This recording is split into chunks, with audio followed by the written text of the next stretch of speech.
haven't spoken yet, and you are our first. I'm moved by what you're both doing, because when I was in this last, fentanyl wasn't even a thing. I sold Cliffside in the middle of 2018. But now, last year, 112,000 people overdosed, accidental overdoses on fentanyl. This is the worst epidemic we've ever had, and it's getting worse and worse. From 2013 to the end of 2023, 10 years, the problem has increased 30-fold. And most of it has happened in the last 5 years since I've been gone, which is why I came back to work. Now, another reason why you guys are here. The kids today are fucking idiots. They just are. Now, there's a few of them, like the both of you and your friends who I've met who are magnificent. Thank you. That have a sense of social consciousness. But, you know, when we were trying to do this thing, my goal was to make certain that nobody's going to listen to me. I'm 57 years old. It ain't my world anymore. It's yours, right? Kids aren't going to listen to me today. They're going to listen to influencers. You guys influence other children, other teens, tweens, people who are going to be peer pressured into this thing. I'm a father with 2 children. My kids are 11 today and 14 and a half. And they go to school with other kids that are cool. And they don't understand that being kind never goes out of style. And I've never seen the bullying that I see now. Never, especially for girls. Never. So you guys are on this thing today because you matter more than celebrity. You matter more than anybody. Because you speak from the heart. And if you remember, when you came to Carrera for that event, I spent most of my time with your mother. It wasn't spent with you. Because I'm a parent. And as bad as it was for you, bearing your child is the most unnatural thing on the face of the earth. So, I want to hear about your brothers. I want to know who they were. I want to know what they did. I want to know what they were like. I want to know what they enjoyed. I want to know about their friends. I want to know about their girlfriends. I want to know about their relationship with their families. I want to know all of it. Let's go, Ava. Tell me about your brother.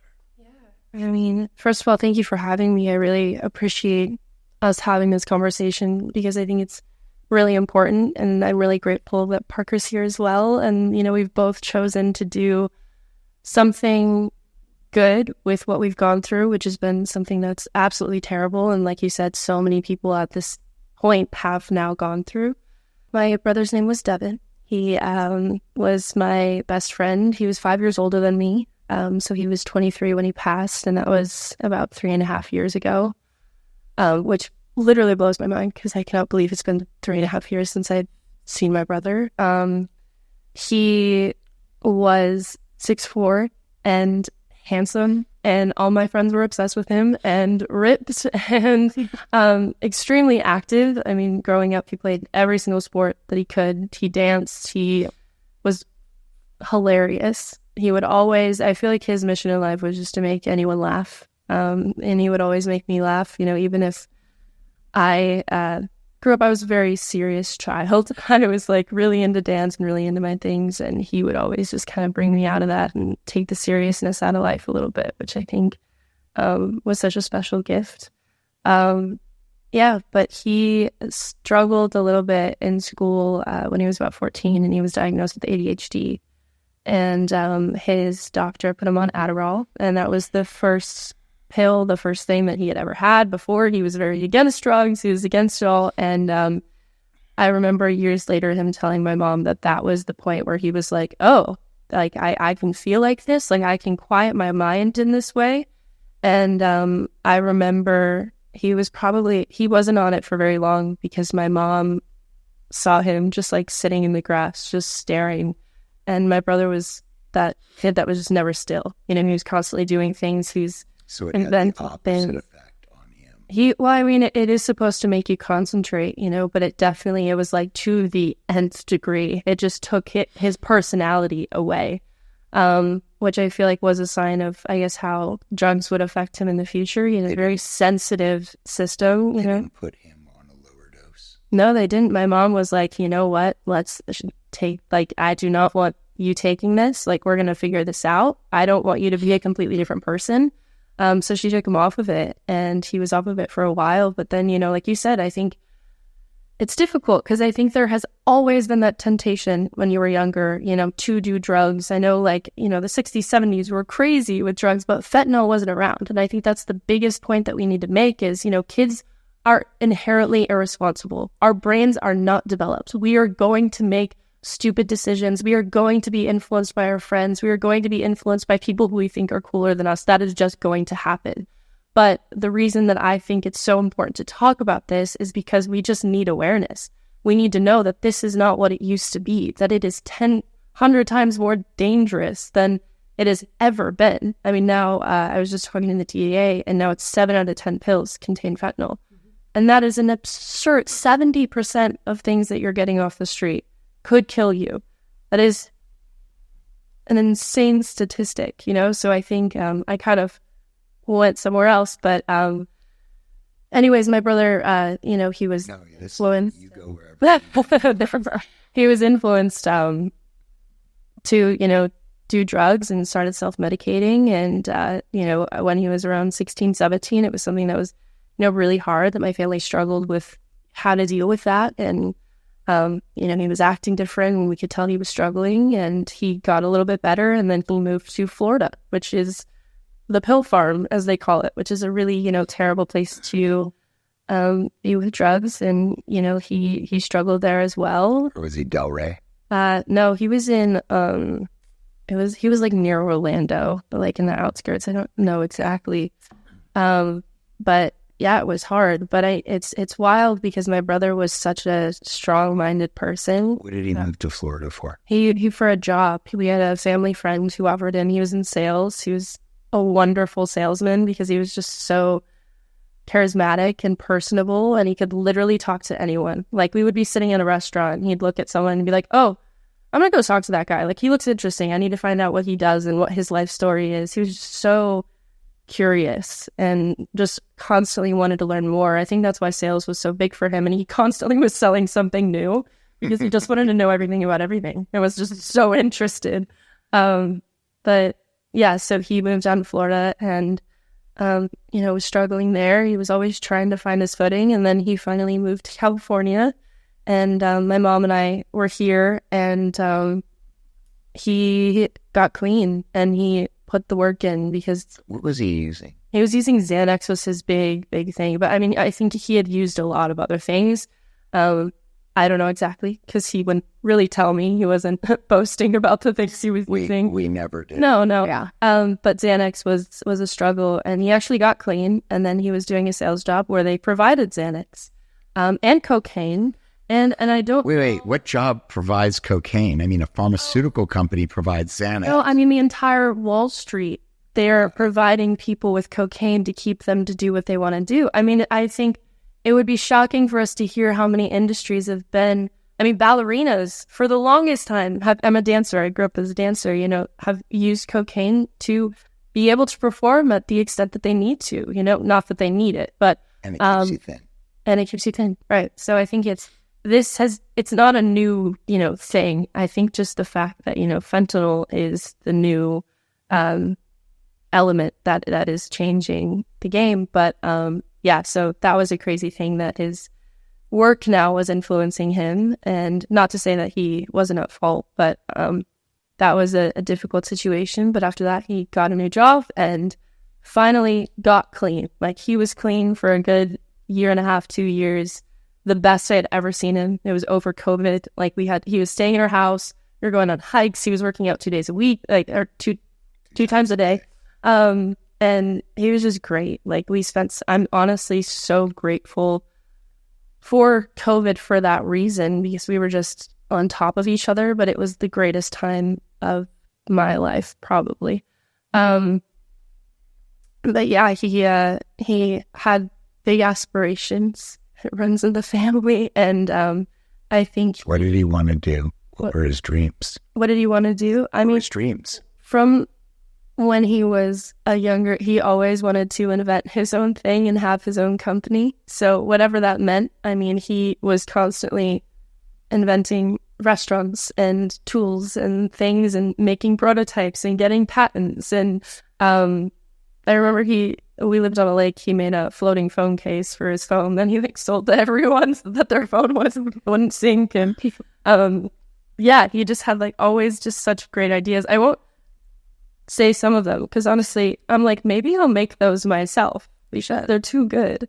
But yeah, he wanted to be the best version of himself as well. He was huge into self-help books, and his journal is covered with sayings and motivational things on how to be the best, how to make your brain work the best. He was just always very trying to be the highest level of human being, he could. But I think he, struggled with not being where he wanted to be. And I think that that's where the self-medicating came in. And I don't know, I think we've talked about that too. It's just like he needed to, kind of numb that part of himself. What was he using?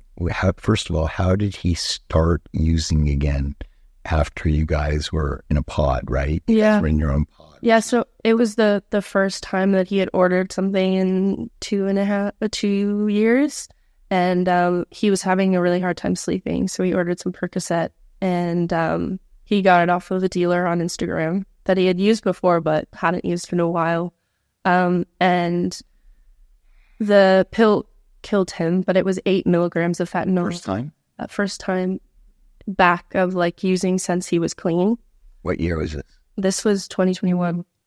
And the pill, which is absolutely crazy, had absolutely no Percocet in it. And it was 8 milligrams of fentanyl, which is 4 times the deadly dose. So there's no way anyone's surviving that, no matter what tolerance, they have. And at that time, he didn't have any sort of tolerance. So, and that's crazy. The next morning, I found him, and you found him? I did find him. Where'd you find him? Yeah. He was on the couch in our living room. He was staying on our extra living room couch because it was COVID. But yeah, he was out there, and I didn't really know he was supposed to be home. So I thought he was staying at his girlfriend at the time. And I walked out and saw him, and his skin was all purple. I mean, what I feel like it looks like when I don't think people know. But yeah. Tell me. Jeez. Fuck. No, it's okay.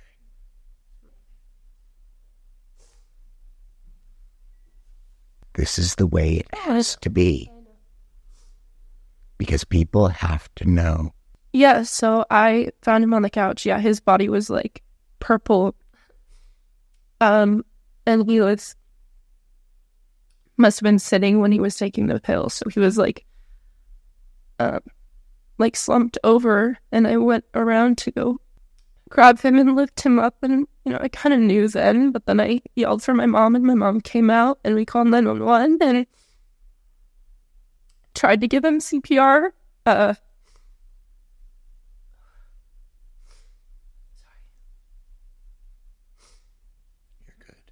But that is muscles in his jaw had already locked up, so we weren't able to give him mouth to mouth because it had been a few hours probably. I mean, I probably got up at 8, and I think he passed around 5 or 6, so it was pretty late. Like, he was definitely, you could tell, struggling sleeping because he didn't go to bed until 5 or 6. But yeah, and then I think honestly the craziest thing to me, which is all such a blur, but I remember so distinctly the paramedics coming in and looking at him and saying, "Oh, this is fentanyl." That was the first thing that they said. And we were like, what the fuck? Like, what are you talking about? I had never heard the word fentanyl in my life. I mean, I had never done drugs, but I feel like, I know names of drugs. I had never heard of this. Obviously, by 2021, this was already happening. Like, it had been going on for a long time, So, yeah, that was the first time I had ever heard fentanyl, and that morning changed my life, changed the trajectory of my life, changed, I feel like, my purpose in life. And yeah. Tell me, did he love his girlfriend? Yes, he did. They weren't together for very long, so it was a very new relationship, but she was great. And yeah, that was a very hard time because she was with him, the night before, and yeah, it was just... Was she using drugs? No, she wasn't. No, she was a good influence. She was great. But no, it makes me happy though. The night before was probably, the night before it happened was probably one of the best nights we'd ever had together. I was doing chemistry reads for the second movie that I was in, and we had just watched the first one, and he was like outside the door listening to my chemistry reads, telling me who he thought was best. And we decided that night, I had been wanting to start a clothing brand that was like sweats that have like really good messages on it, and like a brand that really stood for something. And he was like, I really want to be a part of that. Like, I think I want to do this with you.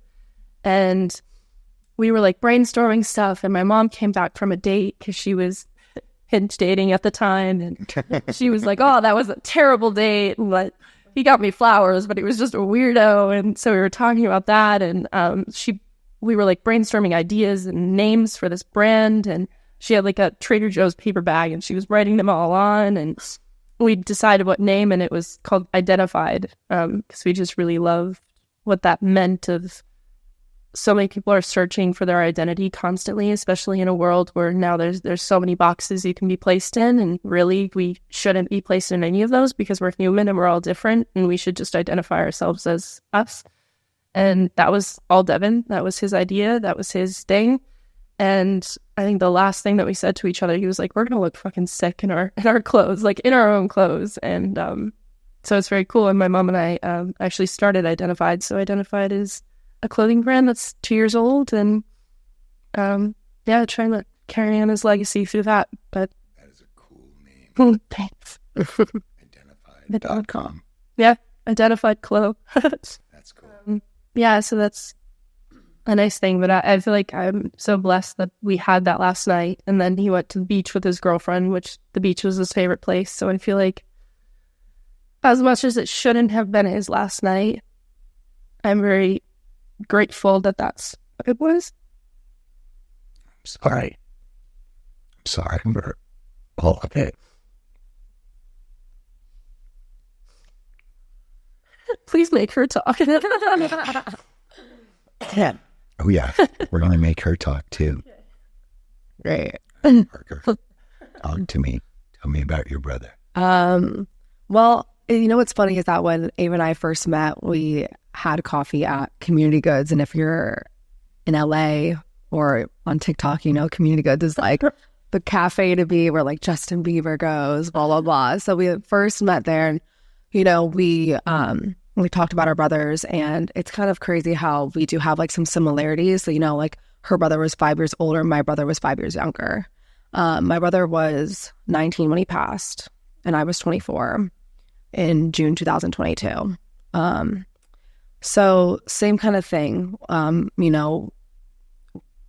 Drugs obviously come, in, like there's a new like thing, for instance, when we were growing up, or especially like my brother's age, I guess all of us growing up, because your brother's 5 years older, Adderall was like, and that type of drug was like a newer thing. So for instance, if your kid was acting up in the classroom and, not being the proper 6-year-old they're supposed to be, the teacher will sit your parents down and be like, your kid needs to like go see a psychiatrist and get like evaluated for ADD, ADHD. But in real life, it's like, wow, you have a 6-year-old or a 10-year-old and they're acting up because they're 6 years old or 10 years old, whatever the fuck their age is.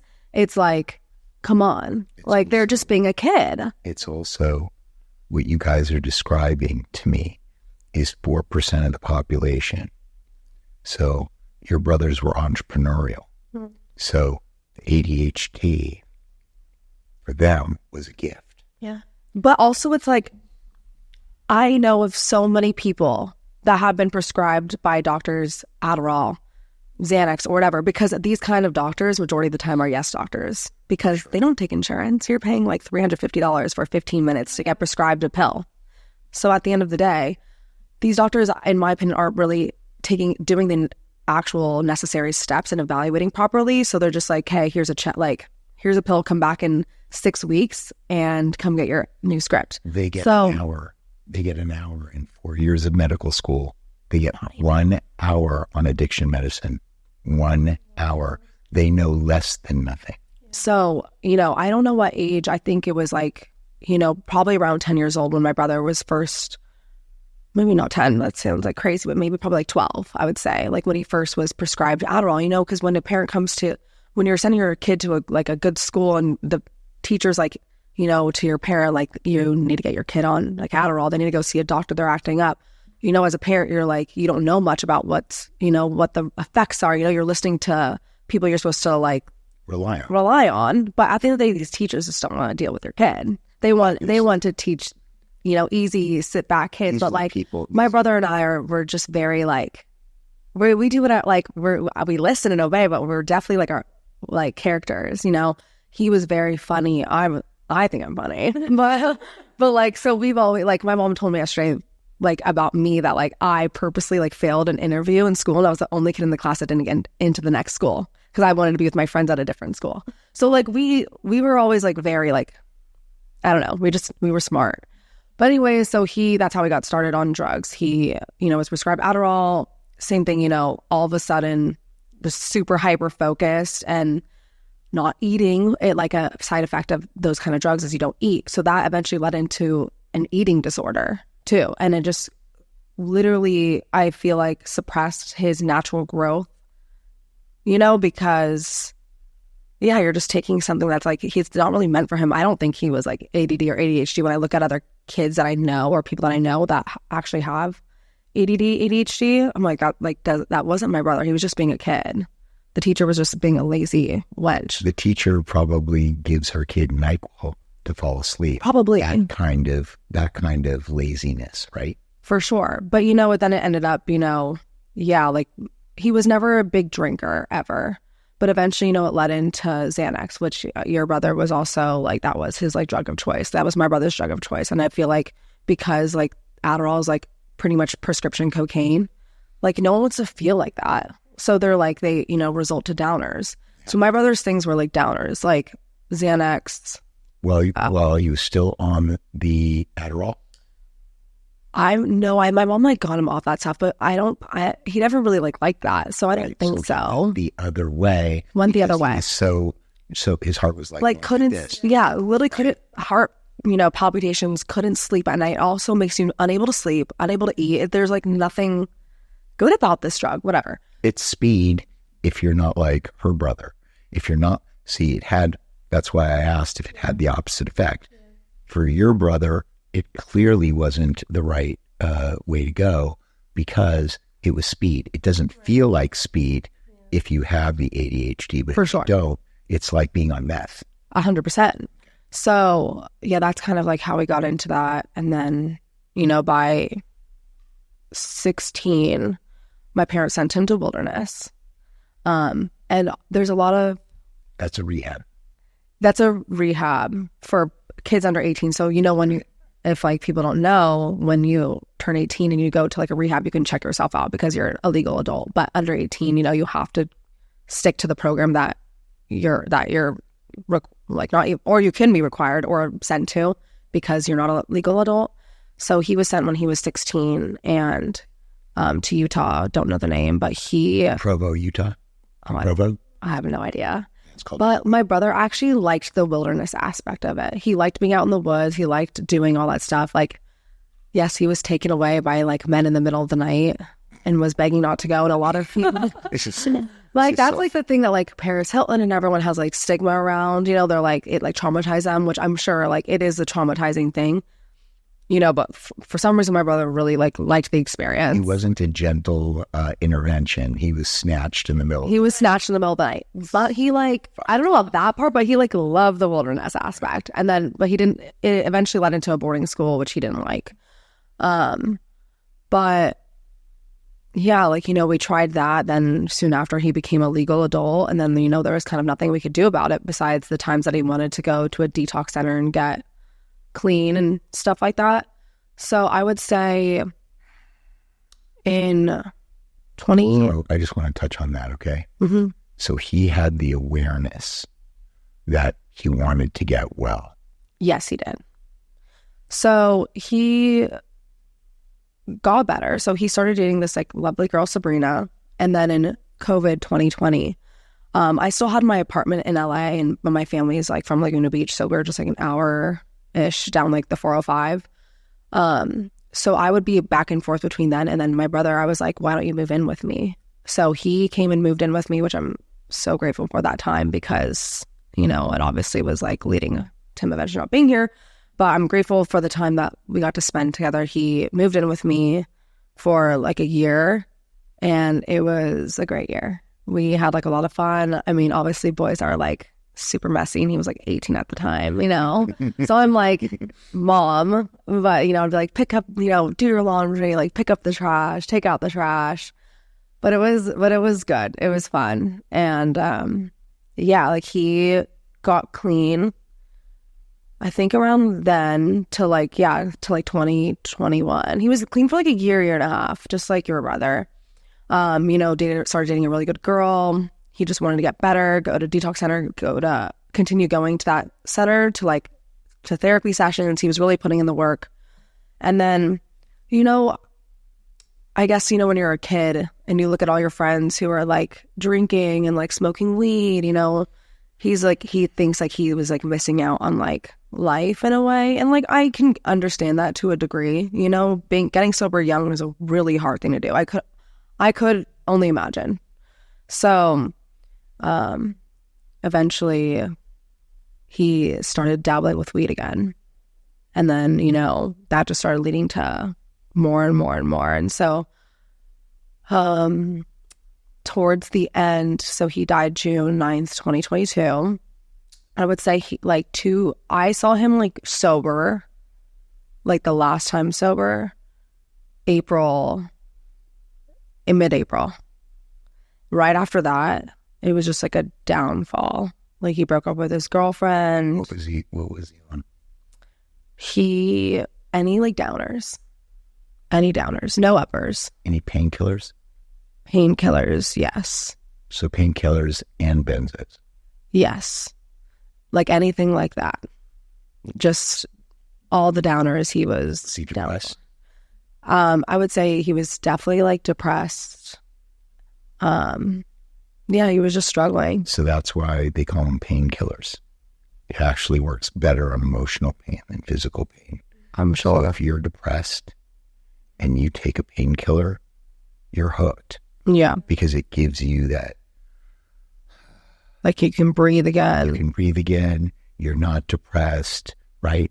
And at the beginning, it works, right? But you graduate from fun or relief to fun with problems to all problems. Yeah. And it always goes that way. I just want to say one thing.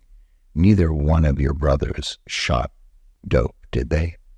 No. I don't think so. They never did. I don't think so. They never did drugs intravenously.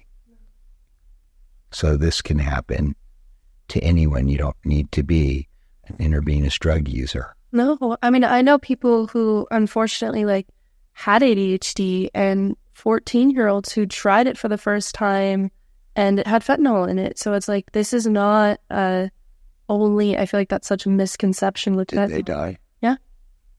14 first time. But they got it at, From a friend. that's right. And that's, Not from a pharmacy. yeah. Let me ask you a question. Ask me a question, please. Okay. Did you know what he wanted to do, what his dreams were? Because, So my brother, he also kind of like this. I think our brothers were just like so alike with the way you just describe him. But he also was like wanting to do everything and like had big dreams, had big ideas. He just like wanted to like, for instance, like our thing was like, we're going to get a house in Mexico together. We're going to like have our families go there one day. Like we just like, we want to crush it in this life so we can have like so much fun together, like eventually with our families. So he had like big dreams, but like, did he struggle with what like that dream looked like? For sure. Especially like nowadays, like kids, there's so much pressure on them. You look at Charlie D'Amelio, for instance, like who made probably like 100 million. Well, that's probably like a crazy amount. Let's just say like maybe like even $1 million at 16 years old. He's insane. I'm 26. I haven't made $1 million. my daughter loves that person. That's the first time I heard the name. She's great. And I'm just like using her as an example that like these kids have like so much pressure on them now. They're like, I need to be like successful by 18 years old and have $1 million in the bank account. I need to know what my life looks like. I need to have the nicest cars, have the house, all by an unrealistic age. If you go to middle of America, this is like so not normal. Like LA has such a toxic mind, like it's just a toxic reality. A lot of people here like to fake that they have what they have. Edge over substance. Yes. And so these kids are looking at all, like my brother was on TikTok. He was a TikToker, hung out with influencers, I just heard celebrities. Yeah. Whatever. So, but he was, he would always compare himself to people like, why don't I have like this and that? Like, I need to work harder. I don't know what to do. Like, how do I get to that? So just nowadays with social media, you look at someone and you're like, why don't I have what they have? And that's what he always struggled with. And I feel like that's what a lot of people at any age now struggle with. The comparisons, like, the unrealistic beauty standards, unrealistic money standards. I don't know. He like looked into it all and was just like, what can I do to be there? But I think like really towards the end, he was like, I've struggled. When he was towards the end, he tried getting like clean again. So that's what like is like really upsetting about all of this, that like he really was like weaning himself like off the drugs. But he really wanted to open up a treatment center. That was like his big goal. Really? Yeah, like he's such an empath and always had the biggest heart. Like he cared more about other people's well-being, more than himself. Yeah. So it's like, like he like days before he died, he started on Discord. Discord is like a new app where you can like, it's like a big chat room where you could just like talk to people. I'm still like getting really familiar with it. So like I'm so like bad at social media. Like cool. It's really hard for me. At all. So, but he started one for like mental health. Like, hey, everyone come into this chat room and like talk to each other, like help each other, uplift each other, talk about what's going on, and like we're all here for each other. So like his like end goal was always to help other people. So did he prioritize that more than himself? For sure. Was he struggling with his own stuff? For sure. But he channeled that into a way to also like connect with other people and help them at the same time. So his big dream goal at the end, at least, was definitely to open up a treatment center somehow, some way. And now that's through us, which is great. But yeah. Both of your brothers were entrepreneurial. Yeah. I just think like empaths, just like, I don't care so much. It's almost like, I don't know if you feel this way, but I always thought my brother, like the way his brain worked, I had never met anyone that had the brain like his. Like he was so loving and caring and smart and artistic and logical, and like I almost feel like they were too brilliant for this world, that they really couldn't fit in a place. And that's where the chaos started of like, well, I need to fix myself because I don't fit here. That's 100% how I feel. Bullshit. That's bullshit. Your brother wasn't good at school, was he? He was great at school. Really? He was great at Your brother wasn't good at school. He actually was great at school. He was great at math and stuff like that. My brother was so smart. He crushed it. I had to try so hard in school, and like I would study my ass off. And my brother, like, he was the person who sometimes wouldn't do the homework, so maybe his grade wasn't the greatest, but he wouldn't study, go and take a test, ace it. He was so smart. Like, I can't even I think that's why his brain was just constantly going too, because he was constantly intaking so much information and drew it out. Like I said, he was so curious, which I think is something that has always inspired me. Like, he was always learning something new, always reading a new book, always listening to a new podcast, always found someone inspirational. And that's what, it's wild that I know, I've even talked to Meredith about her brother, another person that we know who's lost her brother to fentanyl. And it's wild, the similarities of their personality. They were just bigger than life. Like, they Totally.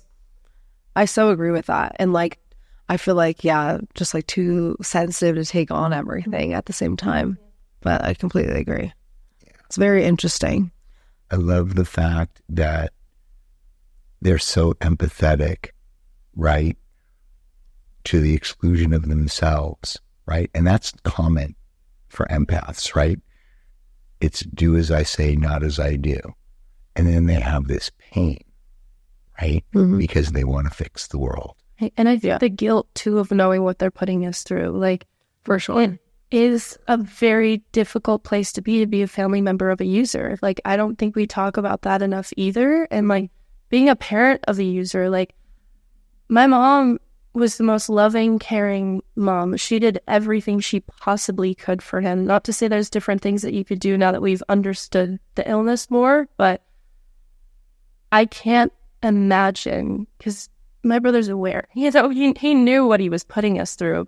I can't imagine the amount of guilt and shame that, he was carrying around, that at the time I didn't have the capacity to really understand that, because I even think, like, back to having conversations with him, and I was so angry at him for using. I was like, why are you, like, this is so stupid. Like, I couldn't understand it. But there's just, it's so much more complex than I think we give credit to. For sure. How are your parents doing? I don't really talk to my dad, but my mom, Was he close with your dad? he was closer than I was, but we weren't very close. But my mom is okay. I mean, like you said, I don't think a parent should ever lose their child before, they're gone. But she is the strongest woman I've ever met in my life. She's been through so much. She lost her sister, actually, when she was 18. Her sister was 23. And then I lost Devon when I was 18 and he was 23. So it's really, like, the amount of things that she's been through in her life. I mean, nothing compares to this, but she's a very incredible woman. But she's just trying to get by, I think. But they were close. They were very, very close, yeah. How about your mother, who I met? Were your mother and your brother close? So close. Like, we were all like best friends. What about your father? So close. He was the favorite child. If there was a favorite child, it was definitely Cooper. 100%. Baby always. 100%. 100%. And for a mother, it's usually the boy. For the father, it's usually the girl. Yeah. I was just a hard time. I'm a hard ass. I know, you're a handful. But in the best possible way. 100%. But Can I just tell you guys something? Honestly, you are the best people.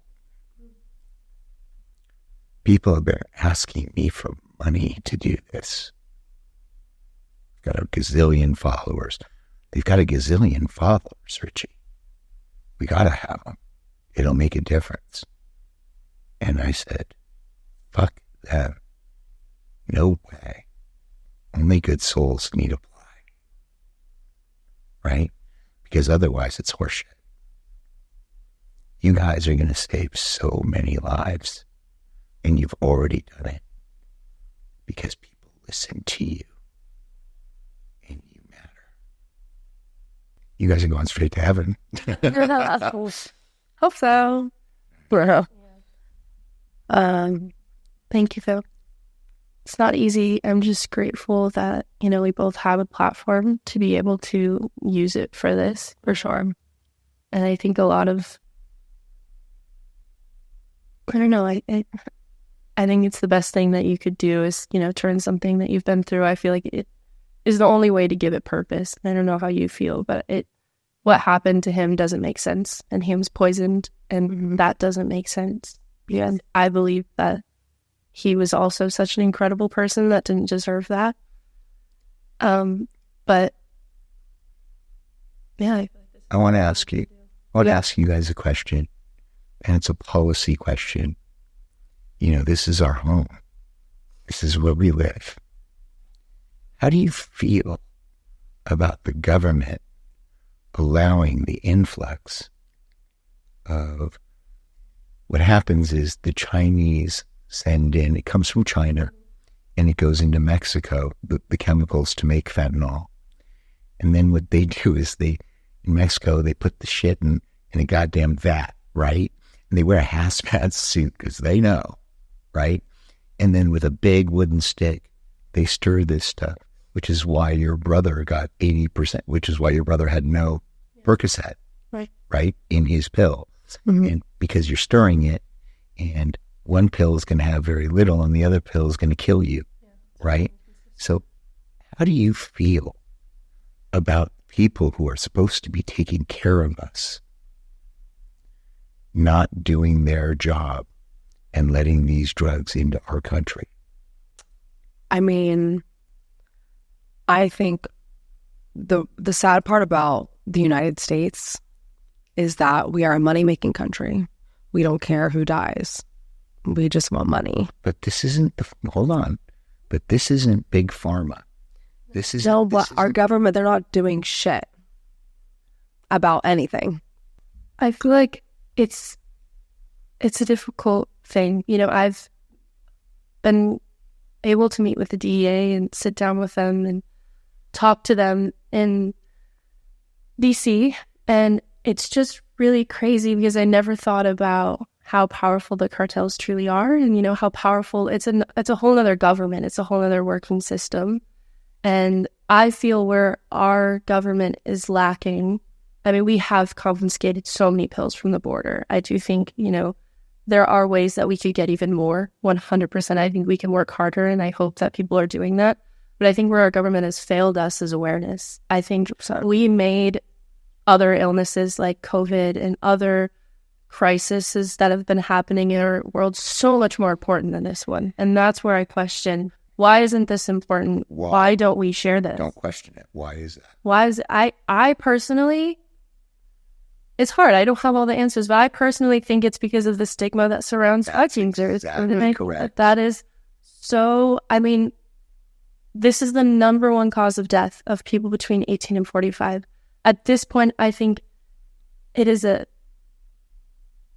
right to know that it's out there, and we should know what we can do. We should know about Narcan. The amount of people that I know that have no idea what Narcan is, no idea that they can save lives.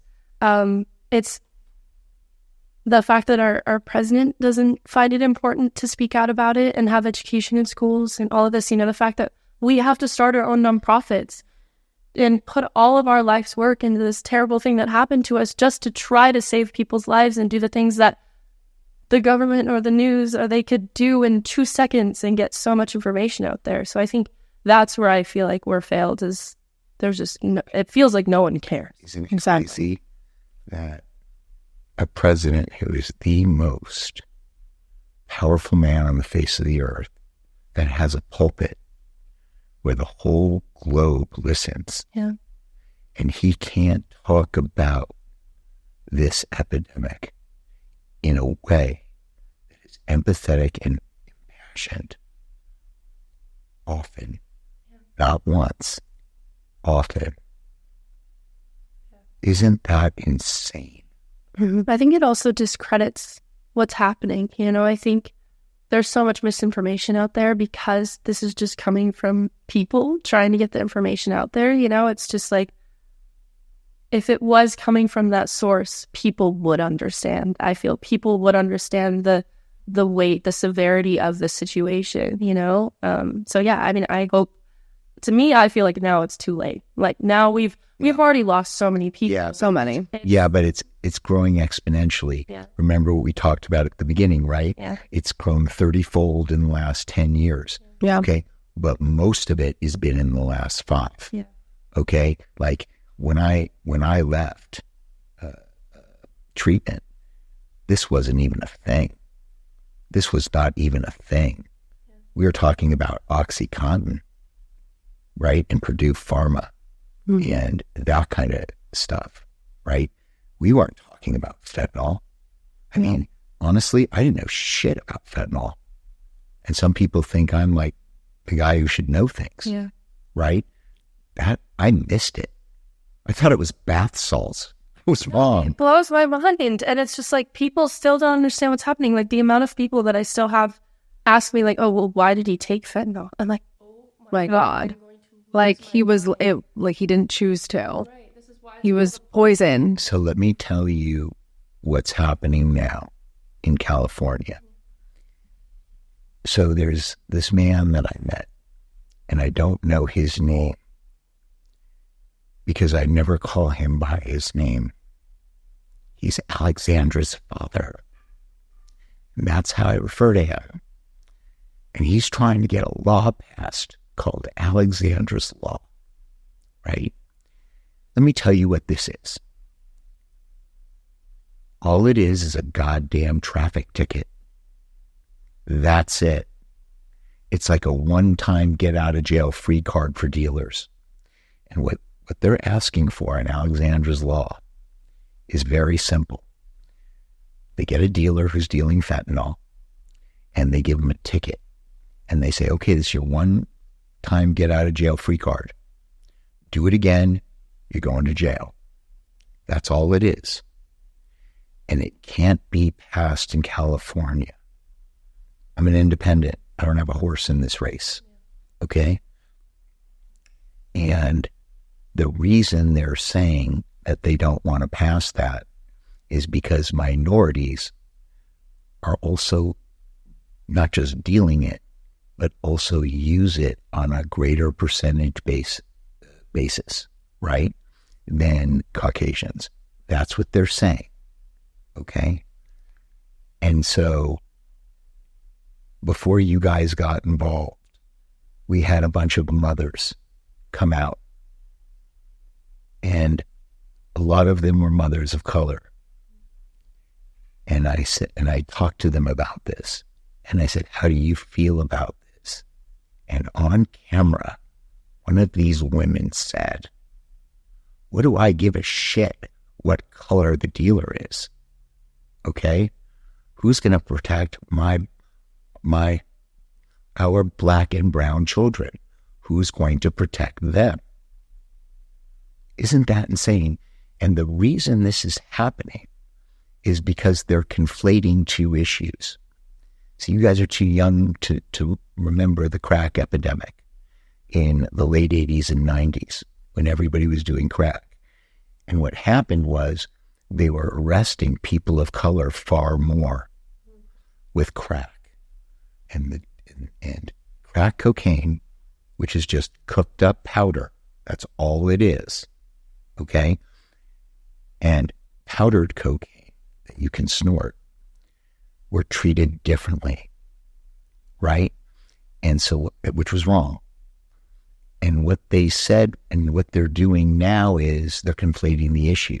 They're saying this is just like the crack epidemic of the 80s and 90s, and it's not. Do you know what the difference is? They're not getting what they asked for. Mm-hmm. When you were buying crack, you were getting crack. Right. Now you're buying Percocet and getting crack and getting fentanyl and dying. Yeah. Totally different. Our politicians are so fucking stupid, it's painful. Painful. And they don't give a shit about us. Not at all. So if you want to know what the solution is, that's what you need to be talking about. Because if you're not talking about that, there isn't going to be change. You guys are young and you're activists. Okay? And people listen to you and your friends. That is what you should be talking about. That way, the people who run to represent us in government are going to be on board with what we believe and take this epidemic, give it a priority, treat it like the emergency that it is. That's all I got. There's already new drugs that are coming out, like carfentanil, and there's something else where Narcan isn't going to work. And I think, even if we were able to get rid of all the fentanyl in the world, there's going to be something else. There's always going to be something. So it's like that's why awareness is so important and education is so important. For sure, but then you've got kids in that, you've got kids that don't get the message. Yeah, for sure. And so it's got to be everything. It can't be a shotgun. It's got to be a machine gun effect. Yeah. So, and part of the awareness is talking about that our politicians are not taking care of us, and we should only be voting for people that give a shit about us. Yeah. You should run. I'm actually really grateful. No, stop it. He has invited us to his roundtable to be able to talk, which is Congratulations. We're a lot. For what? We're listen, no. All politics is local. All of it. Take care of your home first. Okay? You can run for city council. Why not? I just saw my dream. It was better than you. People who have more time. I mean, I think as much as this is a huge part of my purpose in my heart, I have dreams that And you should have them and talk about it. You guys have a platform that I don't. Yeah. Part of what I'm doing here is trying to educate you to talk about the right shit. Yeah. And you guys are bringing awareness. God bless your souls. Yeah. The next step is the solution, because you're already part of the solution. The next step in the solution is, if not you, then people like you, where it is their dream, where they do. Look, guys. Why not yourself? Because I lost 2 decades to crack cocaine, right? And, that doesn't fly, okay? But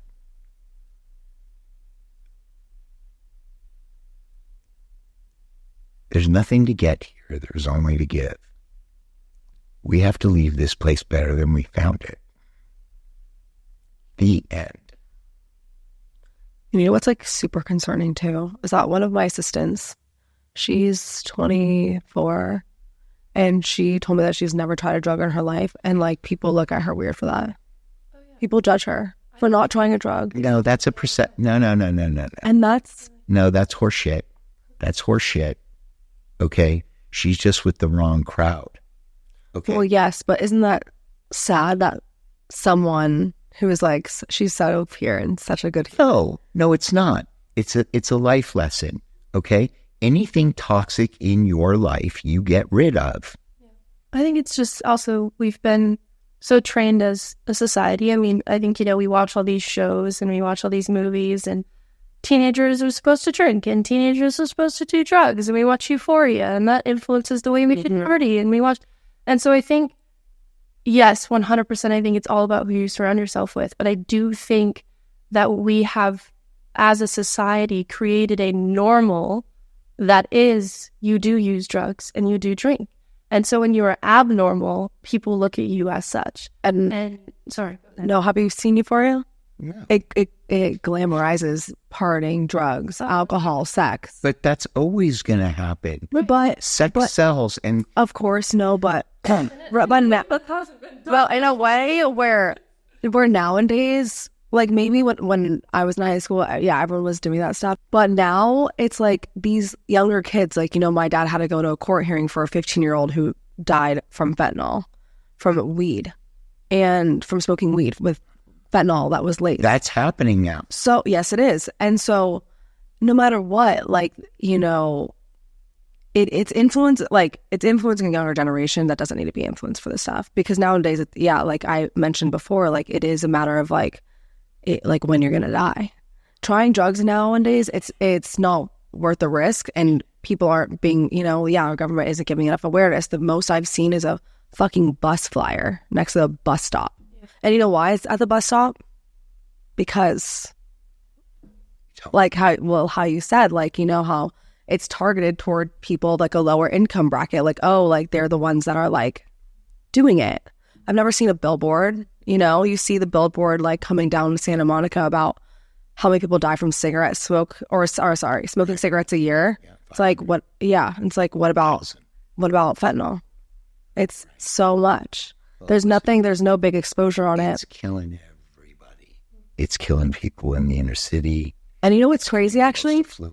So you know what's crazy? So after the event, so Career hosted an event in Malibu, you know, where I got to speak and show friends about at our event. Yeah, at your event. So one of my friends, after, she went to like the botanical gardens in somewhere around there, don't know, but she was just frolicking by herself, just taking, you know, everything in. And some guy came up to her, some like older guy, and you know, they started talking, and he was like, oh, I'm here because I like needed to clear my mind because one of my good friends just passed from fentanyl. And she was like, I was just at an event, so like bringing on awareness. And they got to talking they were there for like 3 hours talking, but it's happening to people of all ages. And obviously we're talking about illegal fentanyl, but I've now seen a lot of doctors using fentanyl as like a pain med, more so when you come in for like any type of like injury or treatment. Yeah. So, and it used to not be that way. They're prescribing it a lot easier now, which is wild. So fentanyl, if you guys don't know, is 50 times stronger than morphine and 100 times stronger than heroin.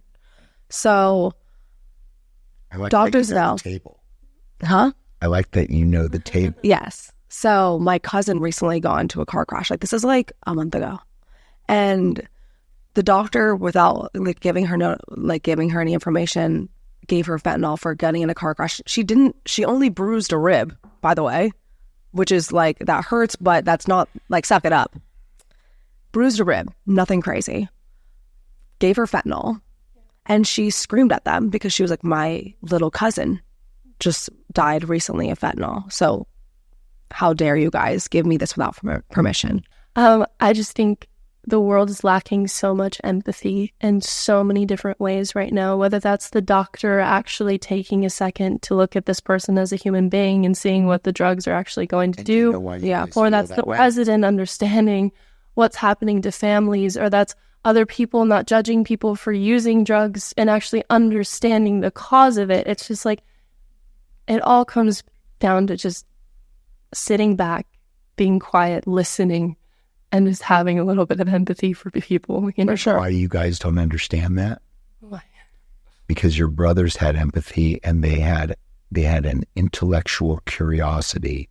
And for a guy to go through medical school and then do his rounds for 8 years, okay, to not have any intellectual curiosity is socially irresponsible, bordering on the criminal. For sure. Good. Now you guys know what to talk about out in the world. Yeah. I'm so proud of the both of you. I don't even have the words.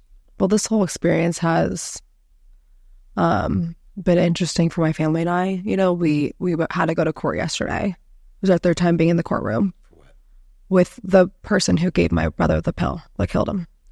And we've also been in the courtroom with the person above him who like is like the ringleader, I'll say. What's happening with that?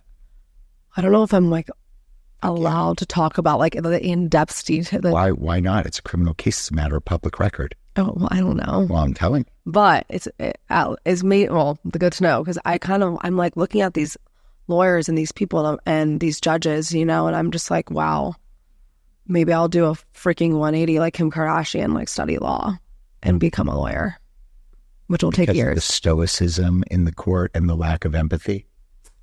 Yeah, like lack of empathy from a lot of, it's interesting. The judges they're seeing more cases of fentanyl, and they're being strict. You know, like these guys have been denied. This guy particularly has been denied bail 3 times. Really? So he's been in prison for how long? Around like Thanksgiving time. So like what, 4 months? 5? Wait a minute. Oh, so they just caught him. Your brother passed away when? 2022. Okay, well, we're in 2024. So 2023. So they caught him... Like 18 months later. Right. So they caught him 18 months after... Because it's like the phone records, they have to dig through everything. It's such a process. You know, like we still don't have my brother's phone. Like the DEA, they all have it, and the lawyers. Like we haven't seen it since. Right. So, it's just an interesting, gut-wrenching, sickening feeling to look at the person who gave my brother the pill, staring him down my eyes and him smirking at me. Shut the fuck up. It's hard. And it's fucked up. Really? Just sitting there smirking at you. Thinking that he's going to be let go. But I hope he rots in hell. Because at the end of the day, you may have been a low-life drug dealer, but you're the person who killed my brother. And I will go after every single person in this chain. And I will go after you. If they won't, I will. Do you guys out him on social media as the person that sold fentanyl to your brother? No. But I guess it's a public record, right? If it's public record, go get the public record. Go get the public record. Yeah. If it's public, you know, listen, I'm not a lawyer. I just slept at a Holiday Inn last night. So just go ahead and talk to your lawyer. But literally, I would send your lawyer down to the courthouse and get a copy of the record. Yeah. I mean, this case is also super interesting as well, like my brother passing, because like I mentioned, he was like on TikTok and was like doing social media. You know, a lot of people that we like love and hold close to our hearts, you know, found out through like news outlets like TMZ, Page Six, New York Times, E! News, literally like every outlet covered this. So it was a public death. Like a lot of his fans still mourn, you know, to this day. It's just been like very interesting, the whole process. And I was getting at something with this, but I forgot. Okay, I do that 10 times a day. Yeah.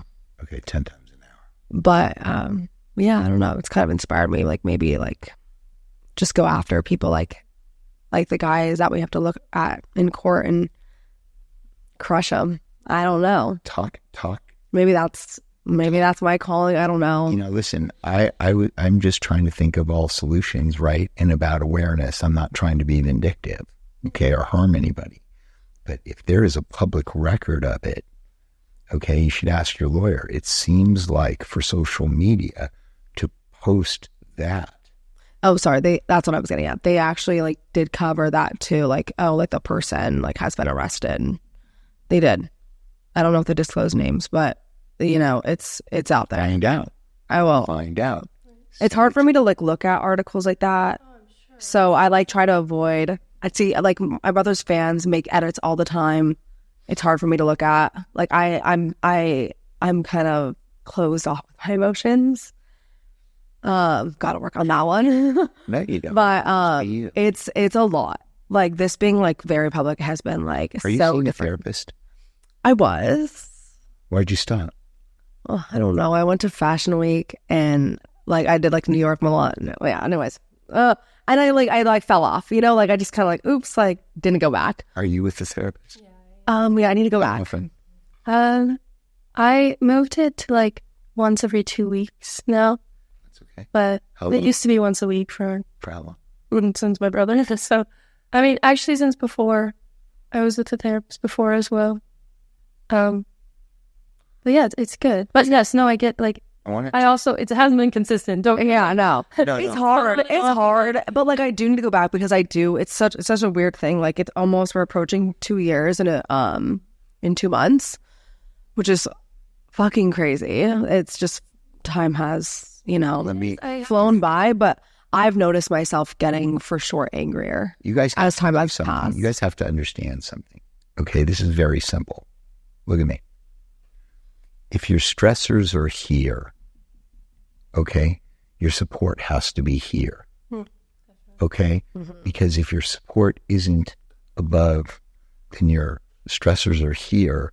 And that's when you create wreckage, you get depressed, all bad things happen. And this is how responsible adults deal with their problems. It is. Okay? And you got to do it.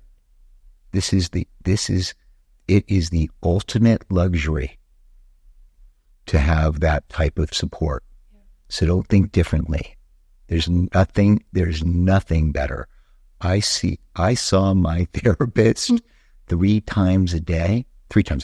Yeah. I was like, breakfast, lunch, and dinner. Yeah. No. Right. 3 times a week on Mondays, Wednesdays, and Fridays. And I spaced it out so I could process. But I did that for about 7-8 years. Well, you're also lucky enough to be able to do that. Afford that. I can't afford that. I'm like so cut off. That's not true. Oh. That's not true. There are very talented people. I've spoken at all sorts of psychological colleges, and these people come out that are in their last year, and then even that they have to do. I think it's like 3,000 hours of therapy. You find somebody in their last 1,000 hours, okay? They're fresh, they're seasoned, and you find somebody with a good soul like that. Go to the psychological colleges. Call them up and say, hey, I need a therapist. I don't have a lot of money, but I'm in trouble. Well, that's really good advice for the young kids that are listening who don't have, Good advice for you.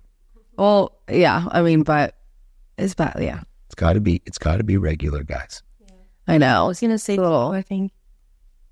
I feel like we have to remind ourselves that we did choose to do this, but we don't have to. Exactly. And it's beautiful. Any effort that we can give For sure. Activism is amazing, and the work that you've already done has been so amazing. So don't feel that there's things that you need to do either, and that's why it's so Yeah, but now I'm attached to you guys, so this doesn't have anything to do with anybody else. This has to do with, I want you. You said you're getting angrier. Yeah. What I want is for peace, to be in the moment, because you guys have gone through so much. For sure. I'm here all night, folks. We can do this. We can talk around it all day long. Okay. But really, okay, it's about being heart-centered. You're already the best people I know. Okay. Truthfully, you are good people. To have to revisit this pain all the time is heroic. And so I don't want it to take a toll on you. Yeah. That's all that was. Yeah, 100%. I agree. Yeah. Right. Last words. Last word. Last words. Last words. Educate yourselves Yes. on fentanyl, on the epidemic. Educate yourselves because it's just happening, over 150 people a day. And, I actually had an acquaintance recently lose her brother too. And she's like the 4th, including myself, one I know who's lost their brother to this epidemic. So I think educate yourselves on fentanyl, educate yourselves on how to use Narcan, how you can save a life, and tell your friends, it's just not worth the risk. Snorting that one bump of cocaine could kill you. It's not worth it. It's just not worth it. And I can't emphasize that enough. Yeah, I agree. I think have those hard conversations, whether it's with your friends or it's with your daughter or it's with your son or it's with your brother, and listen and try to approach those conversations without judgment. Yes. But yeah, I think the best thing that we can do is educate ourselves and talk about it. Yeah. Thank you both for coming. Thanks for having us. Because we're out of time. We're out of time. Please subscribe on YouTube, click the thumbs up, and leave a comment. Please subscribe on Apple Podcast and Spotify and leave a rating and a review. And share the We're Out of Time podcast with others you know who will get value out of it. See you next Tuesday.